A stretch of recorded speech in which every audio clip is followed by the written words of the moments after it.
Hey, you guys. Hi, guys. Hi, guys. Hi, everybody. I'm going to wait for a couple minutes to see who comes in. It's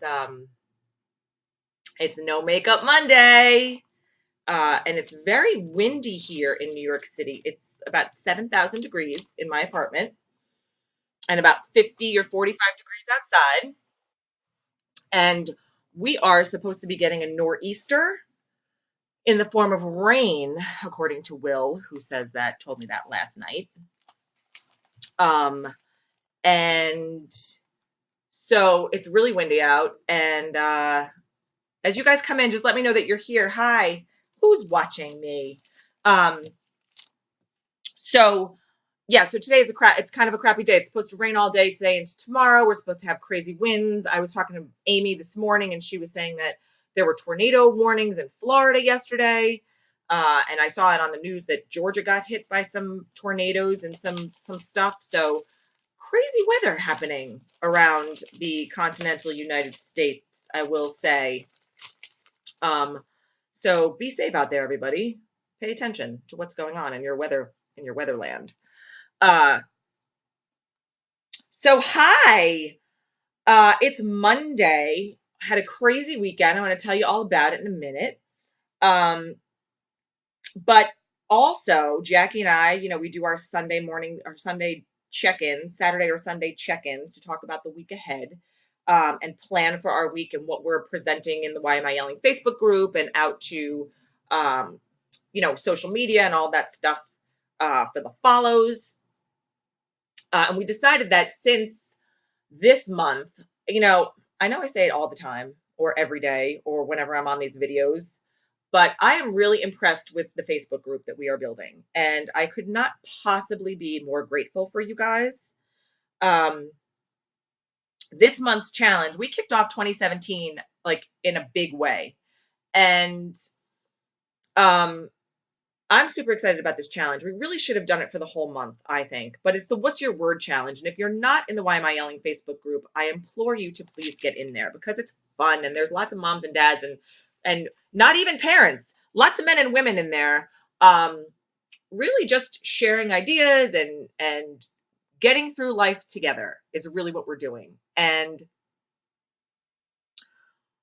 the What's Your Word challenge has been so impressive to me because so many people have put forth a lot of thought into what their words are. And they're not doing it just for me, they're doing it for themselves. This is an exercise for you, not for me. Um, but I love that you're sharing them and that you're willing to put yourself out there and start a conversation or, uh, you know, have commentary on each other's words. And the words so far I'm so impressed with them. So thank you for participating in that. And so Jackie and I yesterday had our normal Sunday check-in, like, what are we going to do? And we're picking our quotes for the week. And she was like, maybe, you know what? We should talk about empowerment because we've been doing a lot of it, this month. And hi, Chrissy. Um, we've been doing a lot of it this month and we are talking about, um, empowering others and empowering ourselves and empowering our children. And so this week is Empowerment Week in the Why Am I Yelling Facebook group and across the Why Am I Yelling land. Um, and so today I want to talk about, so we're going to talk about how we empower ourselves, how we can empower other people, how we empower our relationships, and how we empower our children. And I think they're all very valid and great topics because this is an important word and it's an important feeling and it's an important thing that we can do for one another, support and educate and you know show compassion and be kind and learn from each other. So that's what this week has in store. And then on Thursday, my live guest for the video show is my dear friend Dana, who we only met a few months ago, and she has become like just a stone in my life. And I love her so much, and I cannot wait. It's talk about empowering women. She's amazing, and you're going to get a lot out of our conversation on Thursday. So I hope you can join us. And if you can't, please catch the replay. Also, if you are enjoying these videos, I'm going to ask you to do me a favor and share them out with the world. Just hit share on your, when you see this coming and share it on your timeline and let your people see it too, because they might want to join our group and they don't know about us. Spread the love, ladies and gentlemen, spread the love. So I want to talk about my weekend, because you know how, remember when you got married or you came back from a really good vacation and it takes a couple of days to come down off your high, and you're going through your pictures 700,000 times and you're doing all that stuff? That's me. Still, I'm still that person. Because Saturday was a crazy ass fun day. And I want to tell you guys about it. And I want you to um, listen and hear it from my point of view, because I know there are probably going to be some of you watching this and on the replay, if you're not already watching now, that don't have the same views that I do. And that's fine. Your views are valid. Your feelings are valid. Your points are valid, the same way that mine are. And I think that we need to start these conversations with that preface, because I'm not interested in this, everybody. Not interested. I'm interested in a lot of this, but none of this. So I want to tell you how and why this experience empowered me over the weekend.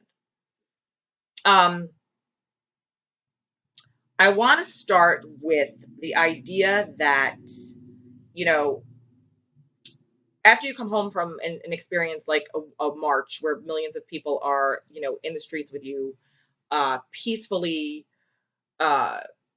advocating for a topic that they are interested in. It's always exciting because you meet new people, you interact with all kinds of people from all over the world.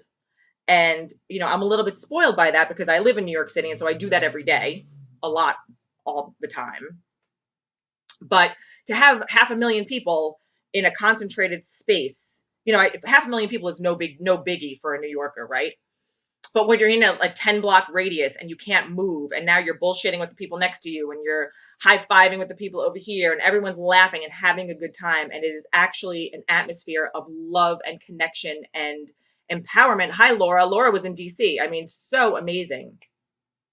It was really a good feeling, and it made you feel like your voice was being heard. And I started thinking about this yesterday, because I started to see a lot of like negative stuff going on Facebook and all that stuff. And I'm not interested in the negative stuff. Like, you can have your point of view and all that stuff, but I'm not a name caller. So don't automatically assume that I'm doing something and start calling names when you don't know the quality of person that I am, or the people that I surround myself with, or the reasons why I do what I do. And so I was thinking about this last night, and I turned Facebook off yesterday in the middle of the day, because I was like, you know what? I'm done. I'm going to go spend the day with my kids. I wrote more of my book. I got a lot of that stuff done. So it was a productive day for me. But here's what I want to say. I have notes, a lot of notes. I marched for a lot of different reasons. But most of all, because our government works for us. It's not the other way around. And while, yes, you should respect the office of the government and the highest leaders of the land, that's one thing.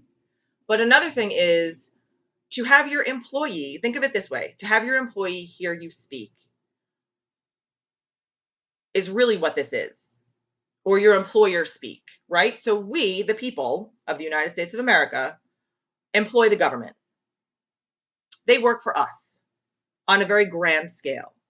And so when we want to have a meeting with said people, sometimes we have to make our voices heard in multitudes. I'm pretty sure that has happened throughout generation after generation for many different things. And so that's how I looked at it. I looked at it as I'm doing my job as an employer to tell my employee what I feel is the right thing to do for the people that I support and for myself personally. And so I'm going to go down my quick list of the reasons why I marched. First things is I march for women all around the world, not just in our country, who are feeling oppressed and feeling sad and feeling like they are not being heard because they can't be because they're a minority or whatever it is that they're feeling. There are women globally that are feeling this.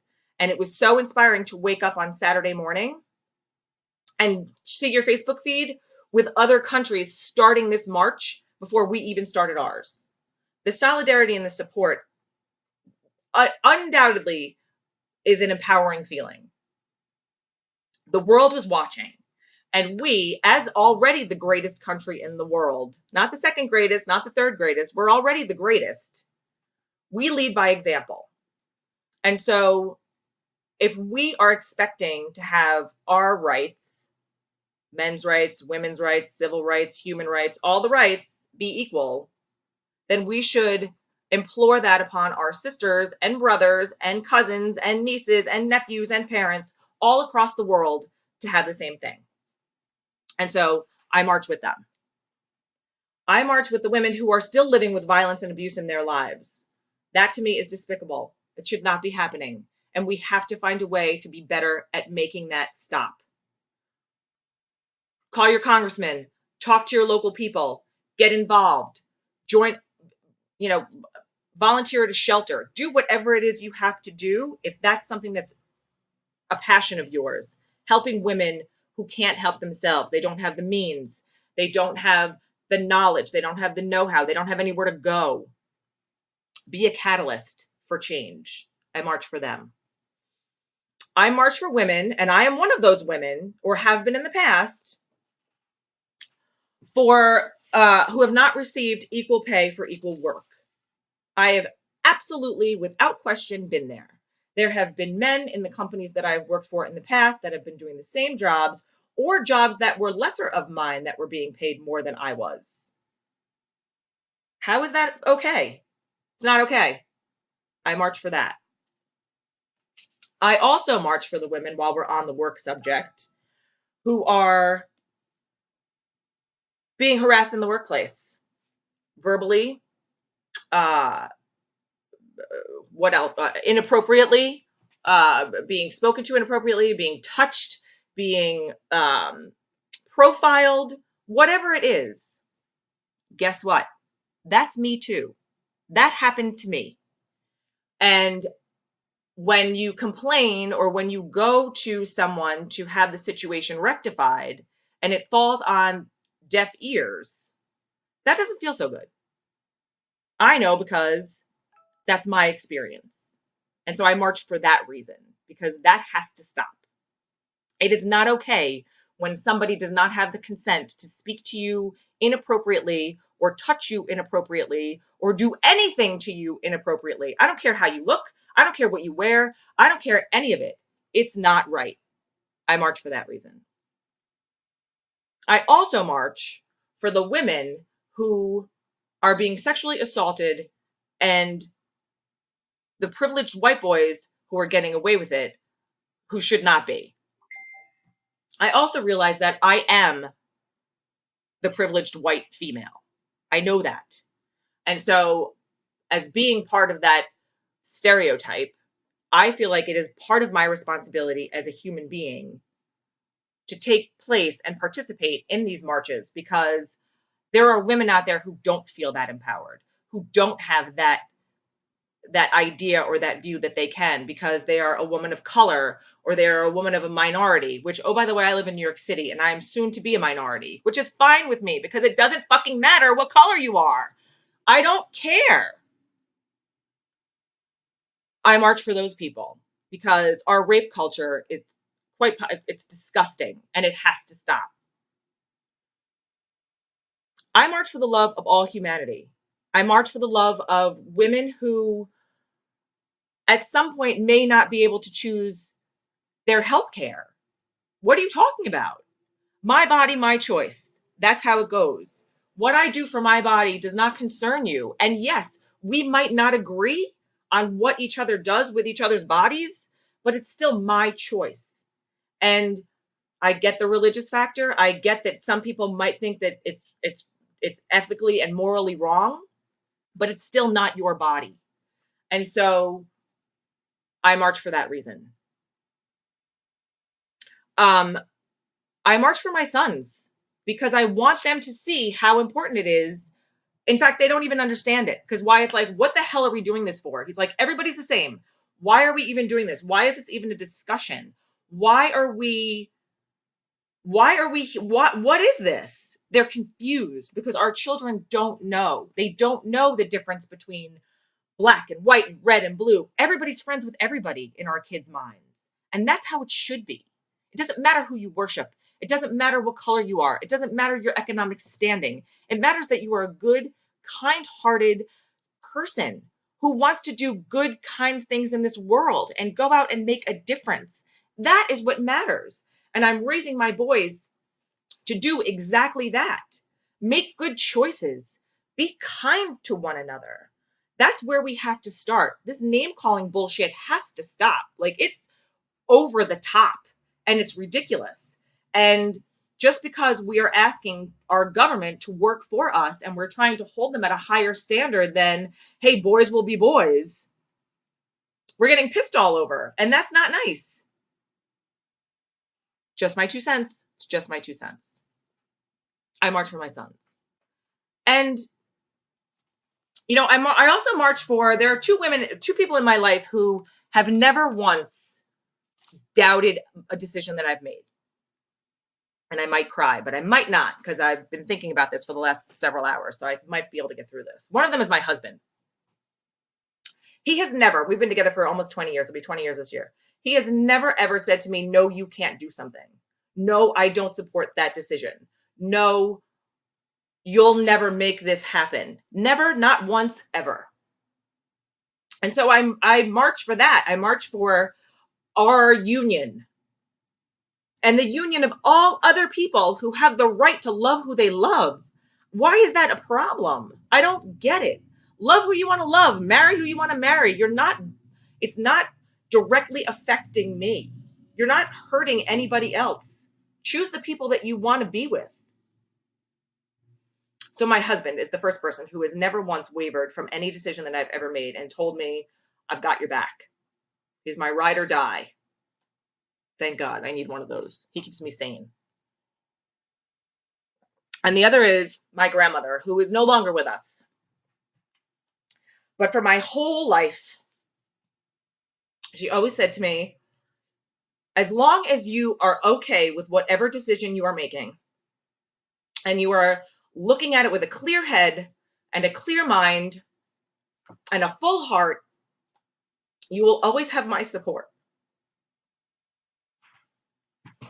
She has never once ever told me she was disappointed in me. Oh, sorry. Now I'm going to cry. Oh, thank God I have tissues, you guys. And she never once ever made me feel like I was doing the wrong thing.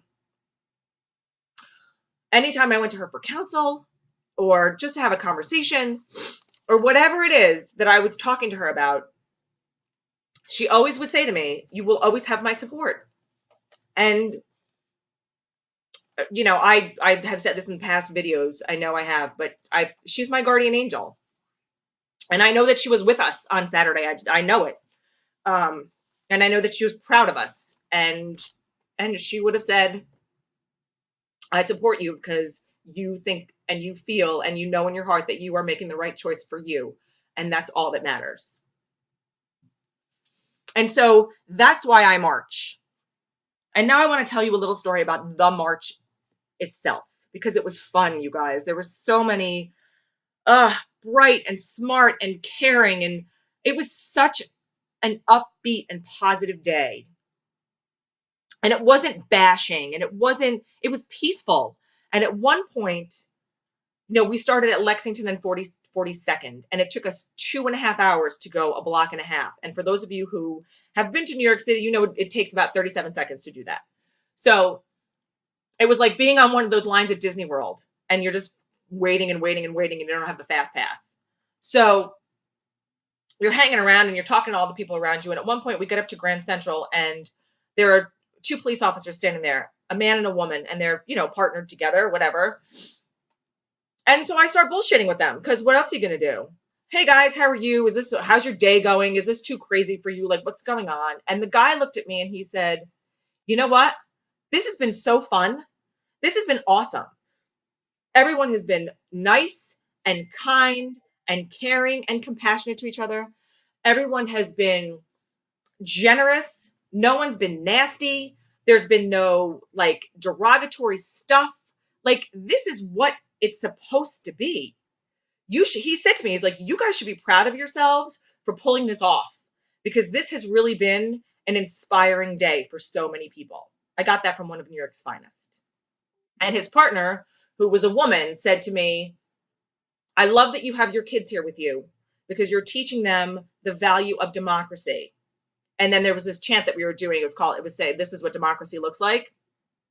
And the other cop said, this is what democracy looks like. And you should be proud that you are here and you are using your voices for good and you're trying to make your voices be heard. Look at all my girls. All my girls are getting on here that were at the marches all weekend. I love it. So I thought it was interesting that I was having a conversation with a cop about him telling me how great it was and how he was proud of us for pulling this off and for encouraging democracy and for taking a stand and doing our job. You're doing your job when you're voicing your opinion in a democracy. That's how diplomacy works, everybody. And if you're sitting back and you're not doing your job, then you have no right to complain about any of it. That's all I'm going to say. And so at the end of the conversation that I was having with the police officers, I looked at the guy and I was like, so maybe, just maybe, women should really be ruling the world. And he laughed and he high-fived me and he was like, you're probably right, honey. So there's your food for thought for the day. It was a really great, great day. And it continues to be uplifting and joyful and empowering. And so this week, when we are talking about empowering one another, I want us to really take a good look at why we do what we do. And I want you to really take a good look at the messages that you're spreading to your kids and your partners and your friends and your family and all of the people that you care so deeply about. I have friends who didn't march, but they appreciate that I did. I have friends who didn't march and they didn't know why until I told them, and now it totally makes sense. And I get it. I get that everyone has a different point of view, but I think there has to be a way for us to all come together and tell our employees how we want this thing to go. So think about it. Think about how you want to make an impact in your world. Think about how you want to make change happen in your family and in your community. Because it does start at home. I get it. Change starts right here. It's how we parent our kids. It's how we talk to one another. It's how we choose the people that we choose to be around. It's how we treat each other. It's all about kind, basic human decency. This has nothing, it's nothing more than that. It's just about being good people. And if we can't get that right, then we have a whole barrel of problems. And so my thought is, why don't we take a little bit of kindness with us and spread it around and see what that does for us? And why don't we talk about it to the people that we know can make a difference for us as we ask our employees to do their jobs? Think about what's important to you. Talk to your local people. Talk to people in your community. Volunteer. Make your voices be heard, because we have them. And that is one thing that empowers us. Our voices empower us to speak our minds, to do it in a way that is democratic and kind. And all the name calling has to stop, because we're not getting anywhere. And it's fine for one person to have this point of view and fine for one person to have this point of view, but stop fighting about it and try to either agree to disagree or try to understand it from each other's point of view. It's time we started listening, everybody. It's time we started listening. Empower yourselves to listen.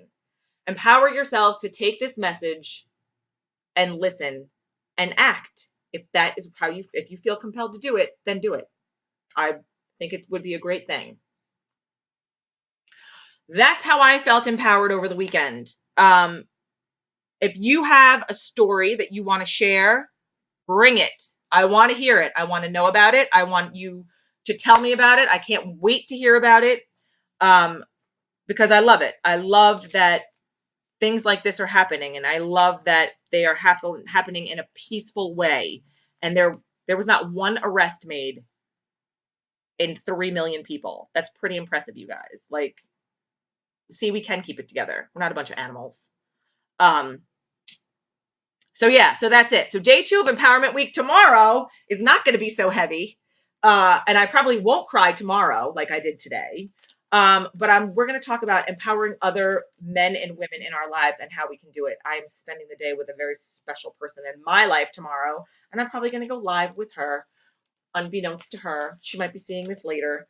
But we're going to be helping each other out tomorrow. So I want you guys to see how that works. We'll do a little demo on how to empower each other as women, as business owners, as peers, right? Stop cutting each other down and start lifting each other up. That's my message for the day. I love you guys. I thank you for watching this really long video. And thank you for sticking with me. There's still people on it. So, mwah. I love you guys. Thanks for watching. We'll see you back here tomorrow. Have a great afternoon, and we'll talk to you soon. Bye, everybody.